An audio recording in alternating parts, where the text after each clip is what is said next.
নমস্কাৰ আপোনালোকক স্বাগতম জনাইছো আমাৰ ইউটিউব চেনেলৰ তাজিবুৰ টেকনলজিলৈ প্ৰিয় দৰ্শকসকল আজি পুৱাৰ বহুকেইটা গুৰুত্বপূৰ্ণ খবৰ আপোনালোকৰ বাবে লৈ আহিছো এই খবৰকেইটা আপোনালোকৰ বাবে বহুতে দৰকাৰী গতিকে ভিডিঅটো প্ৰথমৰ পৰা শেষলৈকে চাই থাকক আৰু যিসকলে চেনেলটোত নতুনকৈ আহিছে চেনেলটো সাবস্ক্ৰাইব কৰি কাষতে থকা বেল আইকনটো প্ৰেছ কৰি দিব আৰু এতিয়ালৈকে যদি ভিডিঅটো লাইক কৰা না লাইক কৰি আমাক উৎসাহিত কৰে যেন আৰু ভিডিঅটো শেয়াৰ কৰিব নাপাহৰিব তো বেছি পলম নকৰি আজিৰ ভিডিঅটো আৰম্ভ কৰিছো আহক আজি পুৱাৰ প্ৰথমতে এটা বহুতে গুৰুত্বপূৰ্ণ এটা খবৰ ওলাই আহিছে প্ৰথম খবৰ হৈছে বহমপুৰত বিজেপি সমৰ্থকৰ আক্ৰমণত গুৰুতৰভাৱে আহত যুৱ কংগ্ৰেছৰ সভাপতি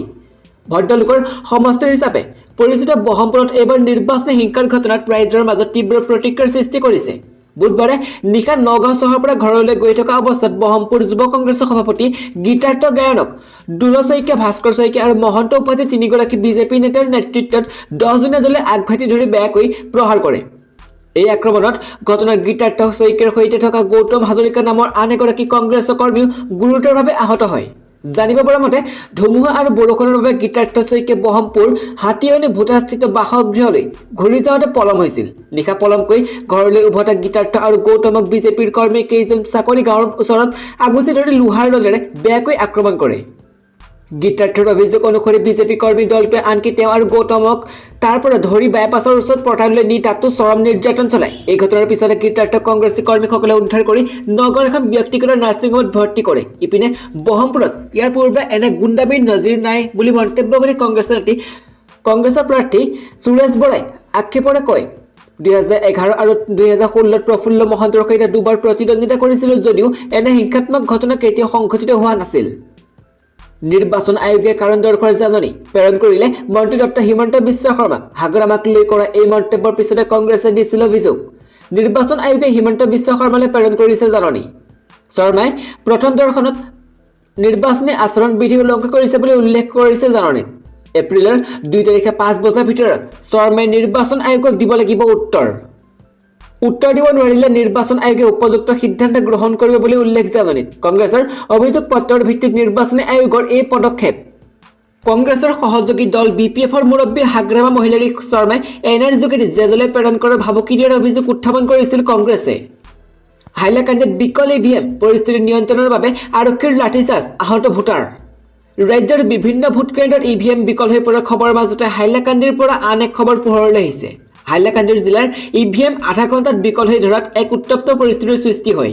6 নং মধ্য হাইলাকান্দি সমষ্টি হৰিচৰণ মহামায় উচ্চতৰ মাধ্যমিক বালিকা বিদ্যালয়ৰ সৃষ্টি হোৱা পৰিস্থিতি নিয়ন্ত্ৰণৰ বাবে ইতিমধ্যে ঘটনাস্থলীত উপস্থিত জিলা অতিৰিক্ত আৰক্ষীৰ অধীক্ষক কুলেন্দ্ৰনাথ লগতে অতিৰিক্ত জিলা উপায়ুক্ত ৰণদীপ দাম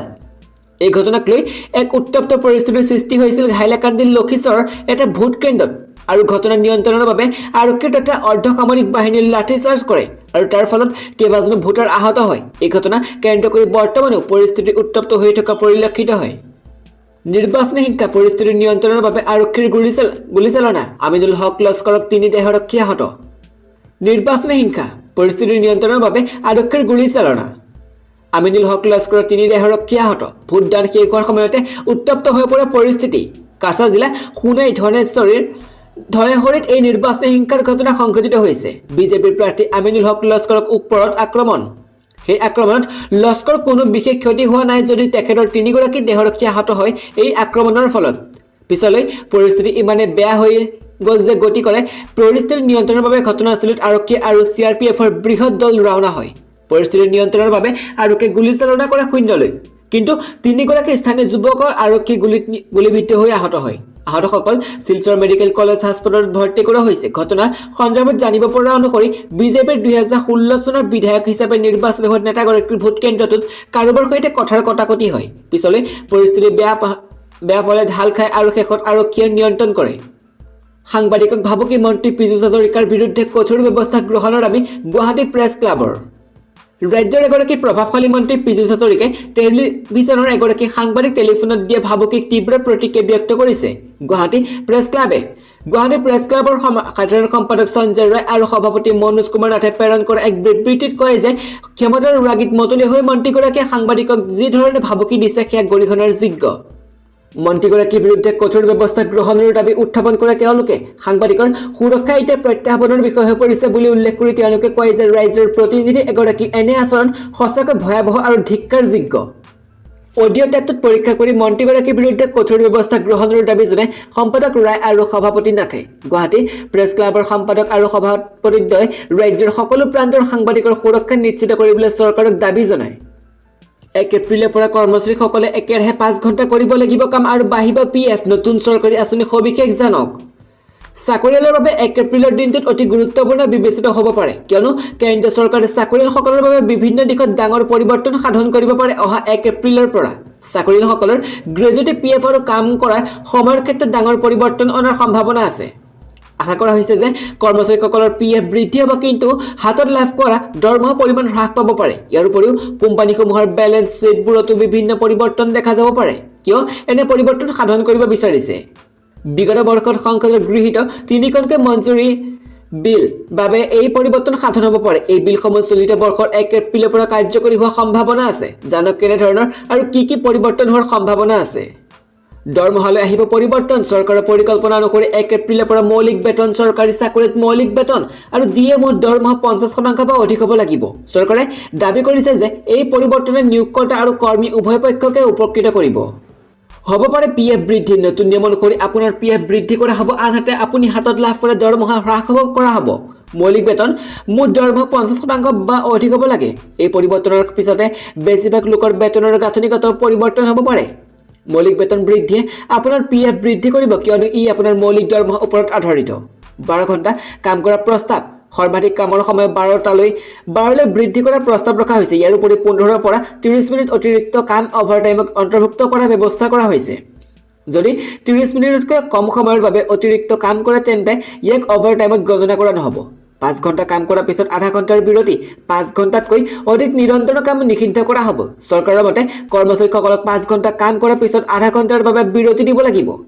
অৱসৰ পিছত লাভ কৰা ধনৰ পৰিমাণ বৃদ্ধি পিএফৰ পৰিমাণ বৃদ্ধি অৱসৰ সময়ত লাভ কৰা ধন পৰিমাণ বৃদ্ধি কৰিব এই কাৰণ পৰিমাণে অৱসৰ পিছত কৰ্মচাৰীগৰাকী যথেষ্ট সহায় কৰিব পিএফ আৰু গ্ৰেজুৱেটি বৃদ্ধিয়ে কোম্পানীবোৰ ব্যয় বৃদ্ধি কৰিব কিয়নো তেওঁলোকে কৰ্মচাৰীসকলৰ বাবে পিএফৰ অধিক অৰিহণা যোগান ধৰিব লাগিব চৰকাৰী কৰ্মচাৰীসকলৰ বাবে ডাঙৰ সকাহ কেন্দ্ৰীয় চৰকাৰৰ ডাঙৰ ঘোষণা কেন্দ্ৰীয় চৰকাৰে পেঞ্চনক লৈ ডাঙৰ ঘোষণা কৰিছে যদি আপুনি চৰকাৰী কৰ্মচাৰী তেন্তে এই খবৰ আপোনাৰ বাবে গুৰুত্বপূৰ্ণ অৱশ্যে চৰকাৰৰ যোগ্যতাপূৰ্ণ আৰু কৰ্মচাৰীসকলেহে ইয়াৰ সুবিধা লাভ কৰিব কৰ্মচাৰীসকলে এতিয়া নেশ্যনেল পেঞ্চন আঁচনি যিটো কোৱা হয় এনপিএছ এৰি পুৰণি পেঞ্চন আঁচনি অপিএছৰ সুবিধা 31 মে 2021 ল'ব পাৰে ইয়াৰ বাবে 5 মেলৈ আবেদন কৰিব পাৰে ইয়াৰ উপৰি যিসকল কৰ্মচাৰী আবেদন নকৰে তেওঁলোকে নেশ্যনেল পেঞ্চন সিস্টেমৰ জৰিয়তে সুবিধা পাই থাকিব আনহাতে যিসকল কৰ্মচাৰীক 1 জানুৱাৰী 2004 পৰা 28 অক্টোবৰ 2009 মাজত নিযুক্তি দিয়া হৈছে তেওঁলোকে সিসিএস পেঞ্চনৰ জৰিয়তে পেঞ্চনৰ সুবিধা লাভ কৰিব উল্লেখযোগ্য যে পুৰণি পেঞ্চন আঁচনি এনপিএছতকৈ অধিক লাভজনক পুৰণি আঁচনিত পেঞ্চনৰ লগতে তেওঁলোকৰ পৰিয়ালৰ লোকে সুবিধা লাভ কৰে ইয়াৰ লগতে তেওঁলোকৰ অৱসৰ কালো অতি সুৰক্ষিত হৈ থাকে আনহাতে অপিএছৰ সুবিধা সেইসকল কৰ্মচাৰী লাভ কৰিব যিসকলে 1 জানুৱাৰী 2004 পূৰ্বে নিযুক্তি লাভ কৰিছিল কংগ্ৰেছ আজমলৰ কুলত হাগ্ৰামা বিধানসভা নিৰ্বাচনৰ পাছত কংগ্ৰেছৰ ঘৰত হ'ব লকডাউন তৃতীয় পৰ্যায়ৰ নিৰ্বাচনৰ বাবে নামনি অসমত জোৰদাৰ প্ৰচাৰ অভিযানত নামি পৰিছে শাসক বিজেপি আৰু আন ৰাজনৈতিক দলসমূহে অহা 6 এপ্ৰিলত হ'ব লগা অন্তিম পৰ্যায়ৰ নিৰ্বাচনৰ বাবে মিত্ৰ দলৰ প্ৰাৰ্থীসকলে বুধবাৰে মাৰাথন প্ৰচাৰ অভিযানত নামিছে নেডাৰ আহ্বায়ক তথা মন্ত্ৰী ডক্টৰ হিমন্ত বিশ্ব শৰ্মা মন্ত্ৰীগৰাকীয়ে চাপাগুৰি তামুলপুৰ বৰপেটা সৰুক্ষেত্ৰী ভৱানীপুৰ আৰু সৰভোগত আজি কেইবাখনো নিৰ্বাচনী সভাত অংশগ্ৰহণ কৰি কংগ্ৰেছে এওডিএফৰ লগতে বিপিএফক তীব্ৰ ভাষাৰে সমালোচনা কৰে বুধবাৰে চাপাগুৰিৰ জলাহত ইউপিপিএলৰ তথা মিত্ৰজোঁটৰ প্ৰাৰ্থী উৰ্খাও গৌৰৱ ব্ৰহ্মৰ হৈ এখন বিশাল নিৰ্বাচনী সভাত অংশ লৈ মন্ত্ৰী ডক্টৰ হিমন্ত বিশ্ব শৰ্মাই মন্তব্য কৰে প্ৰধানমন্ত্ৰী নৰেন্দ্ৰ মোদীৰ অসমত ছোৱালী সন্তানে চিকিৎসক অভিযন্তা হোৱাৰ সপোন দেখিছে আজমলৰ অসমত ছোৱালী হৈ সন্তান জন্ম দিয়া মেচিন ৰাইজে কোনখন অসমক বিচাৰিব সেয়া এই নিৰ্বাচনে স্পষ্ট কৰিব অসমক যদি বচাব লাগে তেন্তে সকলো জাতি উপজাতি একত্ৰিত হ'ব লাগিব নিৰ্বাচনী সভাখনত ভাষণ প্ৰদান কৰি মন্ত্ৰীগৰাকীয়ে কয় আমি মহাবিদ্যালয় নামভৰ্তি বিনামূলীয়া কৰিছো ছাত্ৰীসকলক স্কুটি প্ৰদান কৰিছো আৰু কলেজলৈ যাবলৈ প্ৰতিদিনে 100 টকাকৈ দিছো আমাৰ লক্ষ্য অসমৰ যুৱক যুৱতীসকল চিকিৎসক অভিযন্তা হওক শিক্ষক নাৰ্ছ হওক আৰু সময়ত বিবাহত আবদ্ধ হৈ মাতৃ হওক কিন্তু বদৰুদ্দিন আজমলে অসমৰ যুৱতী শিক্ষিত হোৱাৰ নিবিচাৰে তেওঁৰ মতে অসমৰ ছোৱালী মহাবিদ্যালয়লৈ যাব নালাগে 12 বছৰতে বিয়া হৈ 17 বছৰত 4টা সন্তানৰ মাতৃ হওক অসমলৈ 307 কোটি টকা মুকলি কেন্দ্ৰীয় চৰকাৰৰ ৰাজ্য আৰু কেন্দ্ৰীয়শাসিত অঞ্চলসমূহলৈ কেন্দ্ৰীয় চৰকাৰে জিএছটি ক্ষতিপূৰণৰ 30,000 কোটি টকা মুকলি কৰি দিছে। ইয়াৰ লগতে তদাৰ্থ IGST 28,000 কোটি টকাও মুকলি কৰিছে। কেন্দ্ৰীয় বিত্ত মন্ত্ৰালয়ে বিবৃতিত প্ৰকাশ কৰা মতে জিএছটি পৰিষদৰ সিদ্ধান্ত মৰ্মে 2020 আৰু 21 বিত্তীয় বৰ্ষৰ 30,000 কোটি টকা মুকলি কৰি দিয়া হৈছে। ঠিক তেনেদৰে যোৱা 30 মাৰ্চত IGST তদাৰ্থ বন্দোবস্তিৰ 28,000 কোটি টকা ৰাজ্য আৰু কেন্দ্ৰীয়শাসিত অঞ্চলসমূহলৈ মুকলি কৰিছে। বিবৃতি অনুসৰি অসমলৈ জিএছটি ক্ষতিপূৰণৰ বাবদ 307.98 কোটি টকা আৰু IGSTৰ বাবেও 209 কোটি টকা মুকলি কৰি দিয়া হৈছে।